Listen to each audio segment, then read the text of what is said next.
Salut chers internautes, aujourd'hui nous allons aborder un sujet très important. C'est comment transformer ses échecs en force. Vous connaissez cette sensation avec moi, cette sensation là au fond du ventre. La sensation qui débarque juste après un échec. Par exemple, un projet pro qui tombe à l'eau, un contrat raté, un entretien raté, une déception personnelle qui pique. On se sent très nul, on a parfois honte. Et il y a même cette petite voix qui murmure dans l'oreille en disant « Tu vois, tu n'y arriveras jamais ». Vous voyez, c'est comme une chute libre, c'est comme un poids qui nous coule au sol. Mais, et si je vous disais que cette sensation, c'était en fait le point de départ de votre plus grande force, qu'est-ce que vous en direz? Et si chaque revers, chaque porte fermée n'était pas un mur, au contraire, c'est juste une nouvelle marche à monter. Si je vous disais deux choses, qu'est-ce que vous allez me dire? Alors, dans ce podcast, c'est pas de la psychologie de comme toi, ni de phrases toutes faites. On va voir ensemble concrètement, avec une méthode claire, comment prendre ces échecs qui font mal aujourd'hui et en faire un tremplin pour demain. On va décortiquer le mécanisme de l'échec pour en faire votre meilleur allié. Alors, restez avec moi, parce que ce que vous allez apprendre pourra bien changer votre façon de voir les défis pour le reste de votre vie. Avant même de parler du comment, il faut qu'on attaque au pourquoi. Pourquoi est-ce que l'échec nous fait si mal? En fait, notre société, notre éducation nous ont souvent programmé à voir la vie en noir et blanc. Soit tu gagnes, soit tu paies. C'est ce qu'on nous apprend aujourd'hui. Déjà depuis notre bas âge, depuis qu'on est enfant, c'est que soit tu gagnes, soit tu paies. Soit tu montes, soit tu tombes. Et si tu perds, c'est que tu es incompétent. Une faiblesse qu'il faut vite cacher. Cette vision est non seulement fausse, mais elle est surtout paralysante. La toute première étape et la plus importante, c'est de redéfinir complètement ce qu'est un échec. Pour moi, un échec, ce n'est pas un jugement sur votre valeur, non. Un échec, c'est une information. C'est une donnée à analyser, c'est une donnée à utiliser. C'est juste un signal qui vous dit, ok, cette approche à ce moment précis n'a pas donné le résultat que tu voulais. Point. Rien de plus. C'est l'information que ça nous apporte. Ça nous informe que l'approche que nous venons d'utiliser n'est pas bienvenue.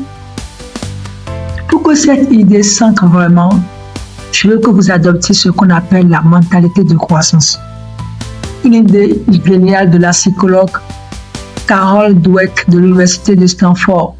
Dweck explique qu'il y a deux façons de voir les choses. D'un côté, la mentalité fils.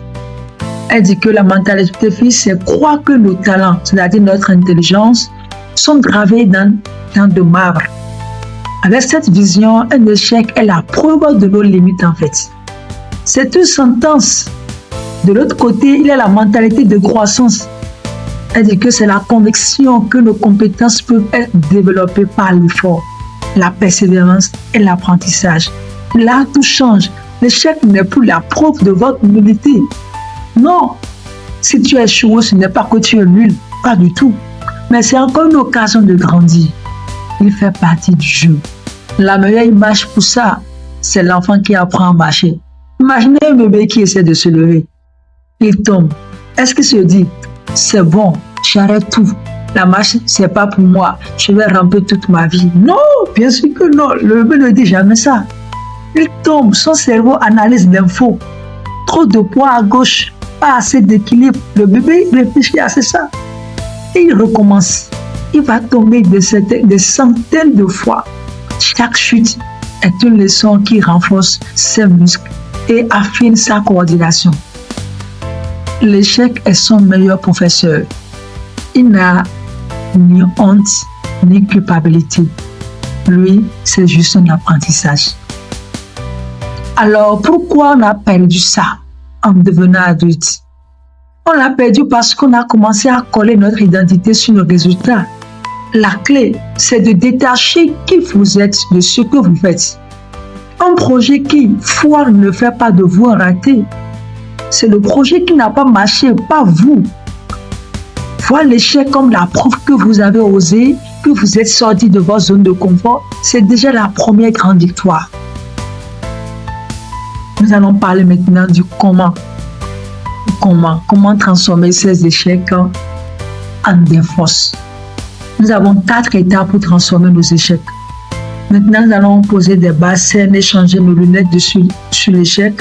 Passons à la pratique. Concrètement, comment on transforme cette douleur en force? Je vous propose une méthode en 4 étapes simples et actionnables. La première étape, nous allons parler de accueillir et déculpabiliser.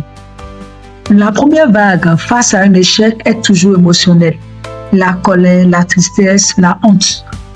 Le piège, c'est soit de faire l'autruche en ignorant ces émotions, soit de se noyer dedans. La bonne approche est entre les deux. Donnez-vous le droit de ressentir. C'est normal, c'est humain. Prenez un instant pour dire, ok, là je ressens de la honte, je suis en colère. Le simple fait de nommer l'émotion sans la juger fait déjà baisser la pression. Ensuite, on passe à la déculpabilisation. C'est hyper important de faire la différence entre culpabilité et responsabilité.